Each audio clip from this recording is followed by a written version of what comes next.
At the age of 12 years, the human body is at its most vigorous. It has yet to reach its full size and strength, and its owner his or her full intelligence.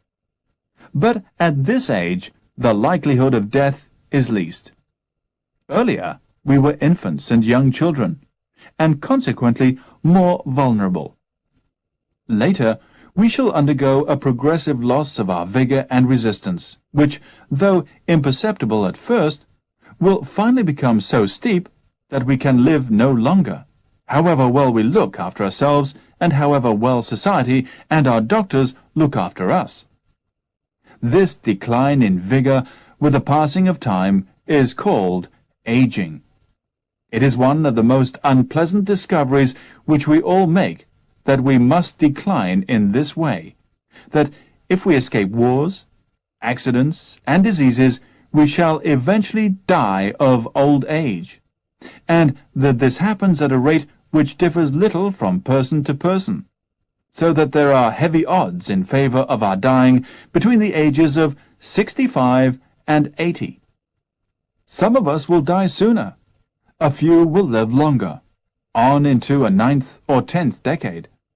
But the chances are against it, and there is a virtual limit on how long we can hope to remain alive, however lucky and robust we are.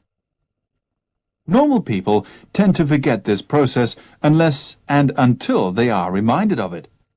We are so familiar with the fact that man ages that people have for years assumed that the process of losing vigor with time, of becoming more likely to die the older we get, was something self-evident, like the cooling of a hot kettle or the wearing out of a pair of shoes.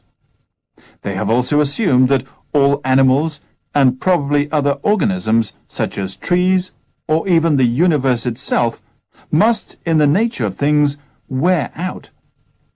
Most animals we commonly observe do in fact age as we do, if given the chance to live long enough, and mechanical systems like a wound watch or the sun do in fact run out of energy in accordance with the second law of thermodynamics. Whether the whole universe does so is a moot point at present. But these are not analogous to what happens when man ages. A run-down watch is still a watch and can be rewound. An old watch, by contrast, becomes so worn and unreliable that it eventually is not worth mending. But a watch could never repair itself. It does not consist of living parts, only of metal, which wears away by friction. We could at one time repair ourselves, well enough, at least, to overcome all but the most instantly fatal illnesses and accidents. Between 12 and 80 years, we gradually lose this power. An illness which at 12 would knock us over, at 80 can knock us out and into our grave. If we could stay as vigorous as we are at 12, it would take about 700 years for half of us to die, and another 700 for these survivors to be reduced by half again.